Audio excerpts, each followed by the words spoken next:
bien dans son job, bien dans son salaire et donc bien dans son pouvoir d'achat. Le pouvoir d'achat qui est le sujet de préoccupation central avec un projet de loi en préparation, a-t-on entendu depuis quelques jours. On en parle avec Romain Rostagna. Bonjour Romain. Bonjour. Ravi de vous accueillir. Vous êtes déjà venu sur notre plateau il y a quelques mois, président cofondateur de Club Employé. On dira bien sûr quelques mots. Club Employé qui vient d'abord de faire une levée de fonds de 7 millions d'euros qui va donner un nouveau souffle à votre entreprise. C'est quoi votre business? Quelle est votre action concrète?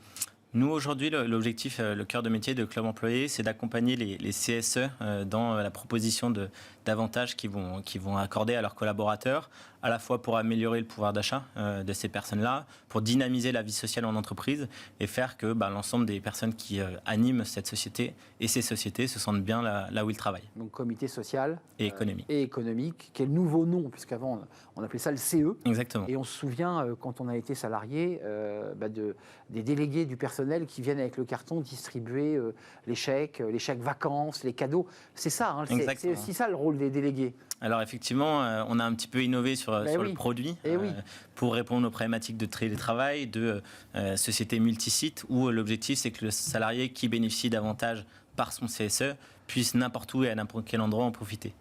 Et donc, on a mis à disposition une plateforme pour ces CSE-là, pour faire en sorte de faciliter l'utilisation de ce qu'ils mettent en place pour leurs collaborateurs et dans leur politique et dans leur logistique au quotidien, de faire en sorte qu'ils puissent avoir un outil qui répond à leurs besoins. Donc, je suis salarié, j'attends pas que le délégué vienne m'apporter mes chèques, j'ai des comptes, j'ai un code, je vais sur la plateforme. Et là, on arrive au sujet central pour lequel vous êtes présent aujourd'hui, qui est de se dire que, en allant sur cette plateforme, on trouve des produits moins chers parce que vous achetez en gros, j'imagine.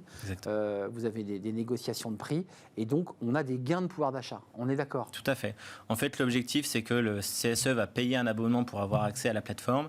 Et nous, tout ce qu'on va essayer d'aller négocier auprès de nos partenaires, aujourd'hui, on a un peu plus de 500 000 salariés qui bénéficient de la plateforme au quotidien. Donc, c'est une force de négociation auprès de nos fournisseurs qui est important.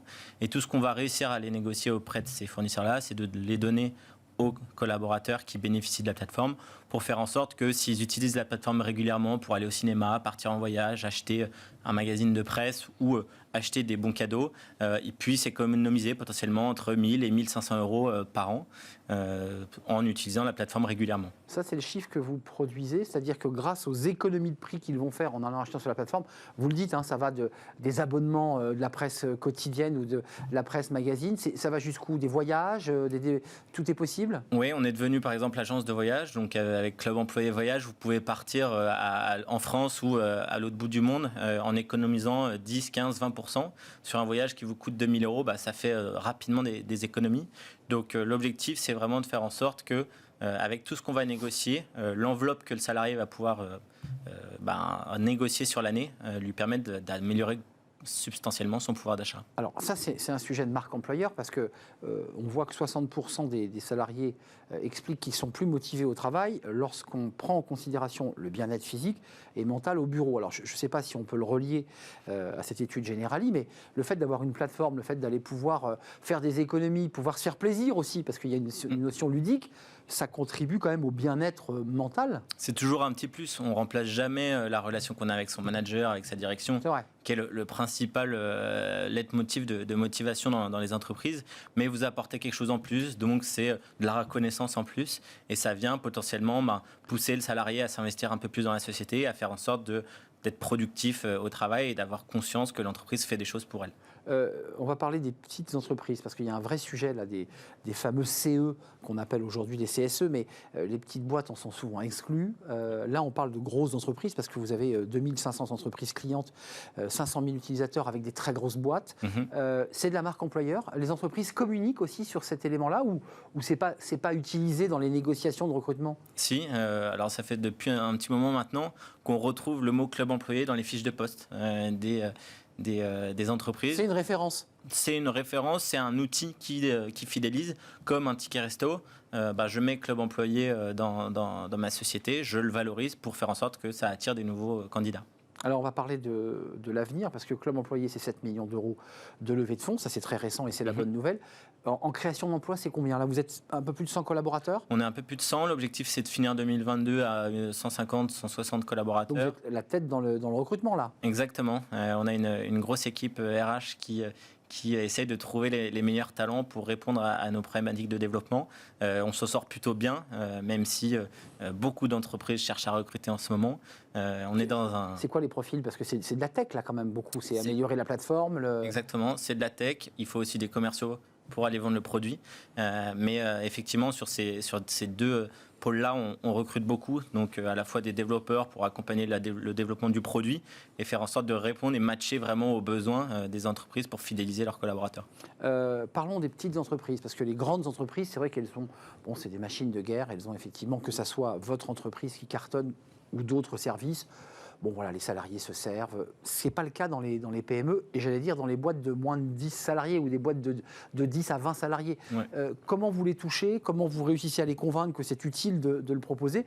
Et comment vous adaptez peut-être votre tarif? Parce que j'imagine que tout ça doit se négocier. Oui, tout à fait. Alors, on ne parle pas au même interlocuteur. Le CSE, il y a des élus qui sont là pour représenter les collaborateurs. Lorsque vous allez dans une petite TPE, vous allez souvent voir la direction ou un RH qui est présent. Quand il y en a un. Quand il y en a un. En termes de taille de potentiel de marché, on a 80 000 CSE en France aujourd'hui et plus de 500 000 TPE qui sont potentiellement intéressés par le produit. Donc, on vient densifier aussi la taille de marché.